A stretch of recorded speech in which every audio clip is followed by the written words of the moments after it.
बिस्मिल्लाहिर्रहमानिर्रहीम अल्हम्दुलिल्लाहि हम्दन कसीरन तय्यबन मुबारकन फ़ी जज़ल्लाहु अन्ना मुहम्मदम मा हुआ अहलु।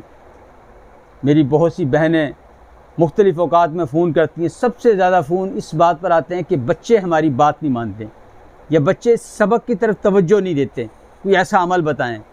मैंने कहा सबसे पहले कुरान पाक की ये आयत है। हज़रत सैयदना हज़रत इब्राहीम अलैहिस्सलाम ने अपने बेटों के लिए दुआ की थी। अल्लाह ने दुआ की बरकत से उनकी बीवियों को नेक कर दिया, उनकी 4 पीढ़ियों तक नबी पैदा हुए। वो दुआ क्या है? रब्बना हब लना मिन अज़वाजिना व ज़ुर्रिय्यातिना क़ुर्रता आयुन वजअलना लिलमुत्तक़ीना इमामा।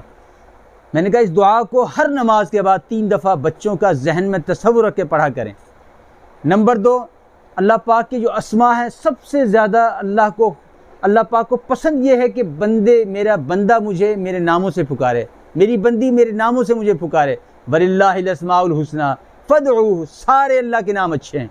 उनमें से या बर्रु या करीम सल्लल्लाहु अलैहि वसल्लम।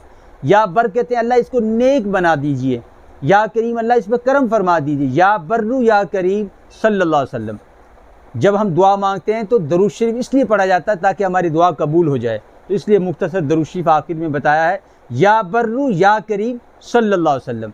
तो 15 मरतबा हर नमाज के बाद मैं अपने बच्चों के लिए पढ़ लें। नमाज के बाद टाइम ना हो सुबह शाम पढ़ लें। जब बच्चे रात को सो जाएं उनको तसव्वुर रख के दम कर दें। किसी और मुल्क में हो, बच्चे बड़े हैं, बाहर पढ़ने गए ताकि वो नेक रहें, तो इन दुआओं को पढ़ के तसव्वुर में दम कर दिया करें।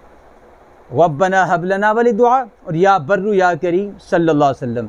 आप अपनी ज़िंदगी में चंद महीने इन आमाल को शामिल करके देखें। अल्लाह के हर नाम में तासीर है। अल्हम्दुलिल्लाहि रब्बिल आलमीन।